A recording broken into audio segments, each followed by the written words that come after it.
सोहन, अगर 2020 की बात कर ली जाए, कांग्रेस की जिस तरह से प्रियंका गांधी अब चुनावी मैदान में उतर गई हैं, लगातार प्रचार प्रसार करती हुई नजर आ रही हैं, तो जिस तरह 2020 की अगर बात करें, दूसरे चरण की अगर बात कर ली जाए, तो इस इलाके में कांग्रेस जो है बेहतर नहीं कर सकी थी, क्योंकि उसे असदुद्दीन ओवैसी की पार्टी से झटका लगा था और महागठबंधन ने भी सबसे ज्यादा फोकस इसी इलाके की सीटों पर किया है, जहां पर 11 नवंबर को वोटिंग होनी है।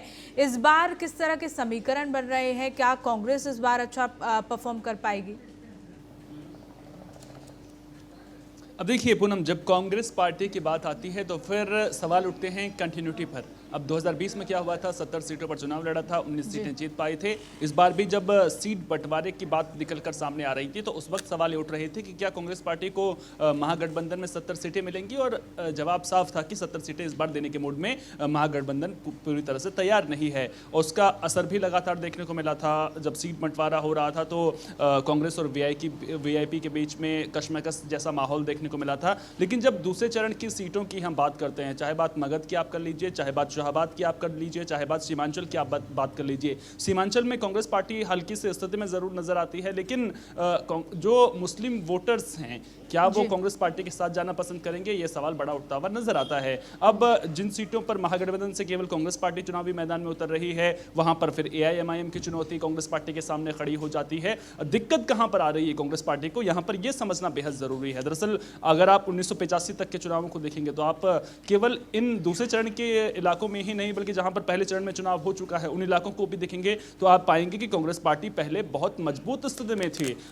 बाकायदा कांग्रेस पार्टी के पास अच्छी खासी जो नंबर्स थे वो भी कांग्रेस पार्टी को मिलते हुए नजर आते थे। लेकिन धीरे धीरे आखिर ऐसा क्या हुआ जिसकी वजह से जो कांग्रेस पार्टी का जनाधार है वो बिहार में गिरता चला गया। जब हम कांग्रेस पार्टी के नेताओं से मिलते हैं, उनसे मुलाकात करते हैं, तो ऑफ कैमरा वो भी ये कहते हुए नजर आते हैं कि जिस तरह से संगठन की मजबूती को लेकर के बिहार में काम करने चाहिए थे, जिस कंटिन्यूटी को बरकरार रखने की जरूरत थी, वो कंटिन्यूटी बरकरार जो है वो नहीं रखी गई है। अब आप देख लीजिए कांग्रेस पार्टी की जब रैलियों की आप बात करते हैं तो कांग्रेस पार्टी के जो राज्य स्तरीय नेता हैं उनमें से कितनों को लोग जानते हैं, ये सवाल भी बड़ा उठता हुआ नजर आता है। क्यों कांग्रेस पार्टी अपने जनाधार को मजबूत नहीं कर पाती है, ये सवाल भी बड़ा उठता हुआ नजर आता है।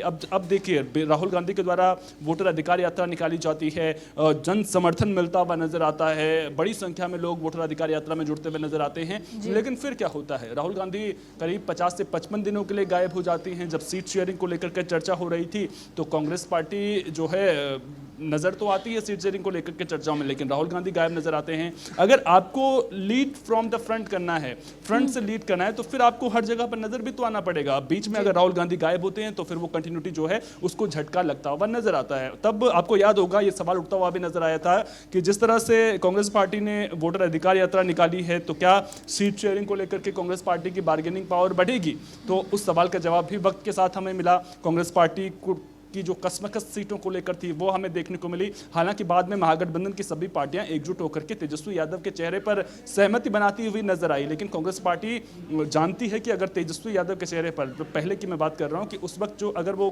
तेजस्वी यादव के चेहरे पर पहले ही मुहर लगा देती तो फिर वो पार्टी के लिए थोड़ा सा झटके जैसा हो जाता है। तो क्यों कांग्रेस पार्टी अब आरजेडी की पिछलग्गू बनकर ही रहती हुई नजर आती है, ये सवाल बड़ा उठता हुआ नजर आता है। हाँ, जब महागठबंधन की बात आती है तो सभी कहते हैं कि हम सब बराबर हैं, लेकिन हर कोई जानता है कि कांग्रेस पार्टी को बिहार में बहुत ज्यादा काम करने की जरूरत है, जनाधार को मजबूत करने की जरूरत है, और उसके लिए संगठन स्तर पर बदलाव होने बेहद जरूरी हैं। हर बूथ तक अगर पहचान बनानी है तो उसके लिए क्षेत्रीय जो जनाधार है उसको मजबूत करना पड़ेगा। और सीमांचल के इलाकों में अगर आप देख लीजिए, मगध के इलाकों में आप देख लीजिए, या फिर आप चंपारण के इलाकों को देख लीजिए, शाहबाद के इलाके को आप देख लीजिए, तो जिस स्थिति में कांग्रेस कभी हुआ करती थी आज उस स्थिति में बिल्कुल भी नजर नहीं आती है। अब बात आती है नीतीश कुमार के कोर वोट बैंक की, महिला वोटरों की। क्यों कांग्रेस पार्टी महिला वोटरों को अपने पाले में नहीं कर पाती है? क्या केवल कांग्रेस पार्टी की मैं बात नहीं करूंगा, पूरे महागठबंधन की बात करूंगा, तो क्या उनके पास में कोई महिला चेहरा नहीं है? अब प्रियंका गांधी बिहार में आती हैं, रैलियां करती हुई नजर आती हैं। आपको याद होगा वोटर अधिकार यात्रा के दौरान भी जब महिलाओं से जुड़े पर्व होते होते थे तो उस दिन जो है प्रियंका गांधी रैली करती हुई नजर आई थी। महिला वोटरों को साधने की कोशिश लगातार की जो है कांग्रेस पार्टी की ओर से की गई थी, लेकिन सफलता क्यों नहीं मिलती है?